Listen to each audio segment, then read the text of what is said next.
va-t-il se passer? Mais Qu'est-ce qu'il va moi, devenir? je trouve qu'il y a là-dedans une certaine forme de folie. Il y a une certaine forme de folie. Donc, on verra bien.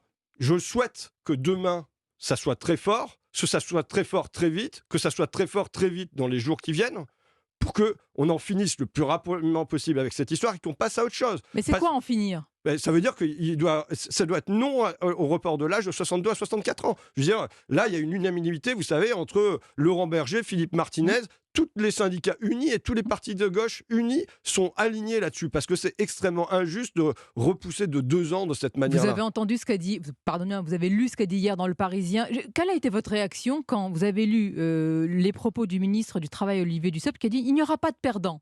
Bah, d'abord, je veux dire, il faut lire les propos du Dussopt avec une certaine forme d'humour.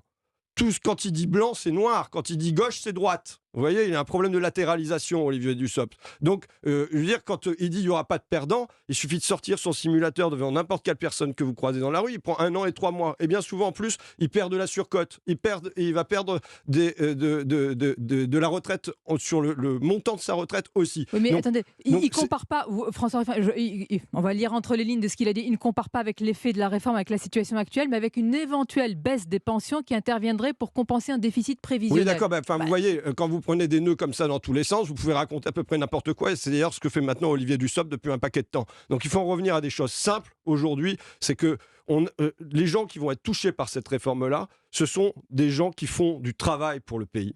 Qui font du travail pour le pays, qui réclament d'être respectés. Voilà ce qu'on doit venir leur apporter aujourd'hui. Ça fait 2 fois que vous parlez du mot respect. Hein. Oui, je pense que c'est une question. Il y a une question matérielle sur les retraites et les salaires, mais il y a aussi une question spirituelle quasiment, qui est de respect des gens. Est-ce qu'on est l'élu de Jeff Bezos ou est-ce qu'on est l'élu des Français? Vous savez, je parle des salaires parce que l'effet de cette réforme-là, et là, c'est pas des nœuds dans tous les sens à la Olivier Dussopt, c'est un rapport de l'Observatoire français des conjonctures économiques, l'OFCE, qui dit ceci. Alors, c'est un langage technique, puis après, je vous le traduis.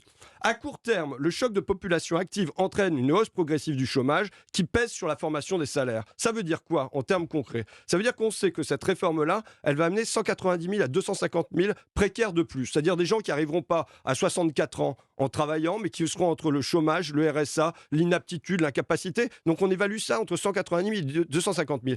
De la précarité qui va faire quoi? Qui va y avoir plus de concurrence dans la main-d'œuvre, et donc ça va faire baisser les salaires. Et c'est chiffré.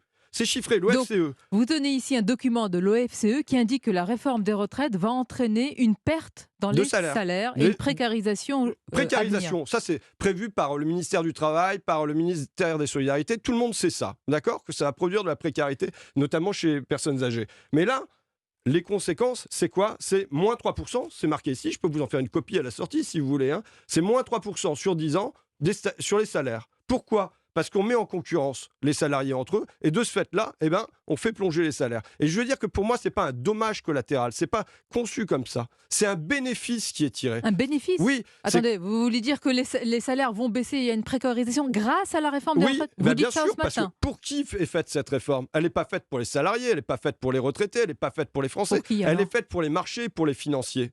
Et donc pour les marchés et pour les financiers, le fait d'avoir moins 3% sur les salaires sur 10 ans, c'est évidemment un gain. Monsieur